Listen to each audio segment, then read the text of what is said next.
Teens and young adults, wouldn't you like a reliable way to evaluate the people you meet, to determine if they're reliable, honest, and trustworthy, to decide if you should be their friend or romantic partner? Guess what? I'm going to provide you with a way to do that, and we're getting started right now.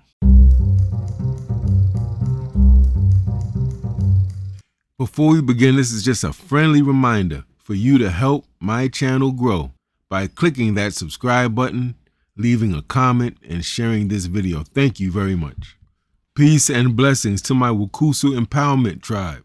Family, as a parent, teacher, community organizer, empowerment coach, I've had countless parents, students, and community members confide in me or ask me for my advice on this or that matter.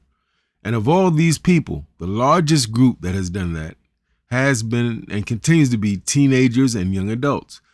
People I might characterize as Gen Z. And one of the most common areas of complaint and anxiety they tend to have is around issues of character and being able to correctly gauge people's character.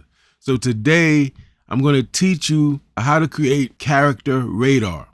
This is a system that gives you the ability to accurately see and understand who people really are, so that you can decide, if you want to mess with them or not, or what role they'll play in your life. We've all been there. You meet somebody new at work, dating, maybe a potential friend, or in school, and they seem fantastic.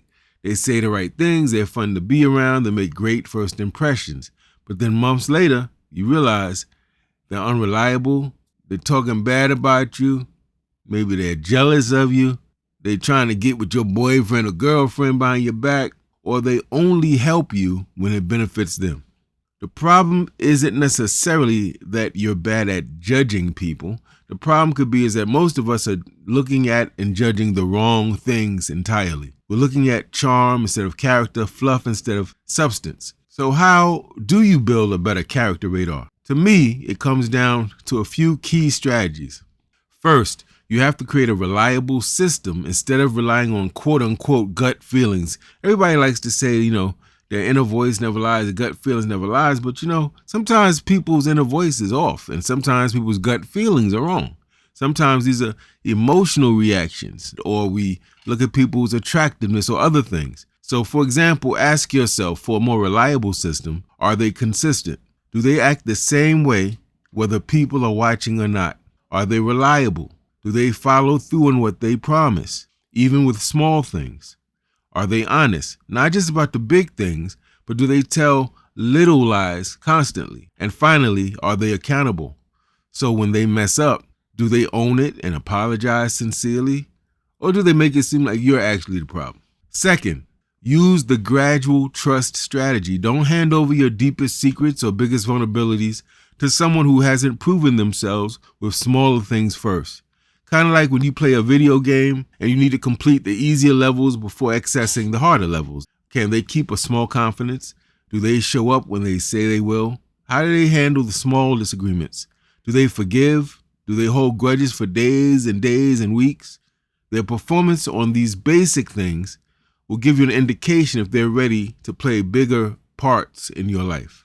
Third, practice specific observation exercises. Here's one of my favorite. For the next month, pay attention to how your different friends treat service workers. People like waiters, cashiers, cab drivers, people who are seen by society as being unimportant, who can't really give them anything. People with good character treat everyone with basic respect.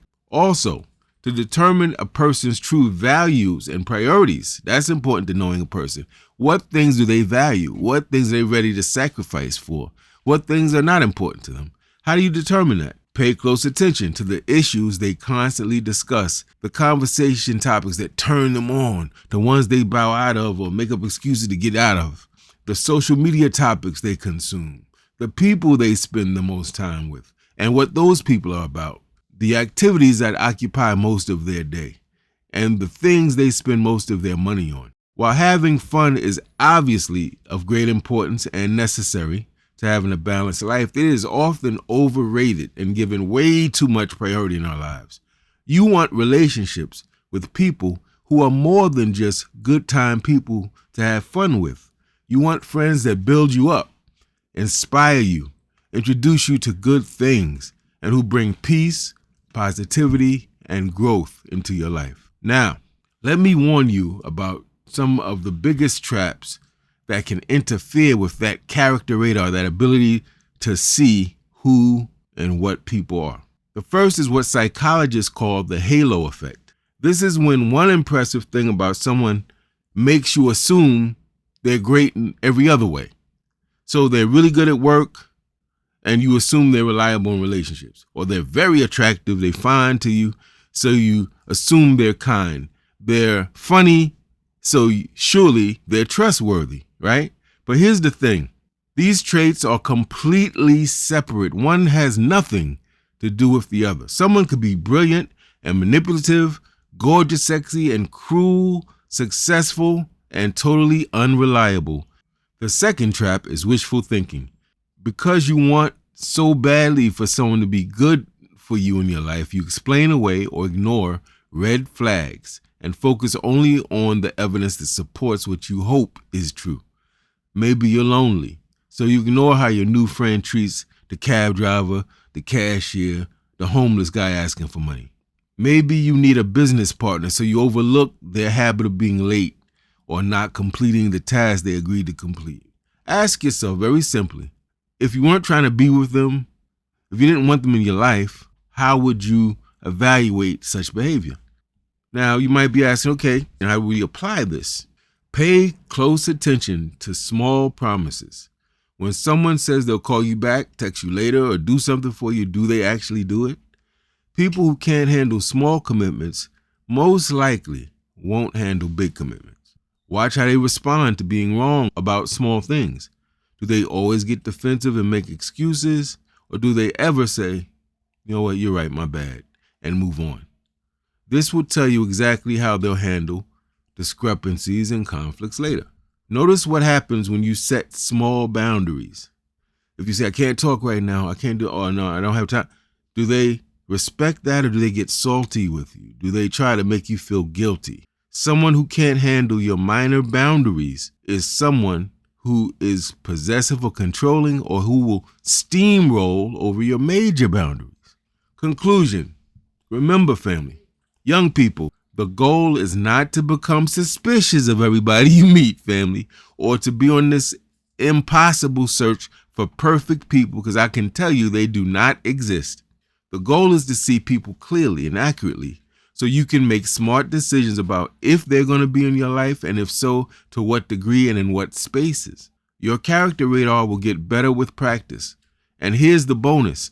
As you work on your own character, hear me well, as you focus more on being the friend you want, the mate you want, the business partner you want, being more consistent, reliable, honest, and self-accountable, guess what's going to happen? Guess how this beautiful universe we live in works? You're going to naturally attract people with those same qualities. And the people who are not aligned with you will naturally go away. Now, if this has helped you in any way, hit that like button and subscribe. For more videos on being more empowered, please drop a comment. What's one character trait you wish you had paid more attention to in past relationships? I read every comment and I do my best to respond. Thank you so much, family. See you in the next video.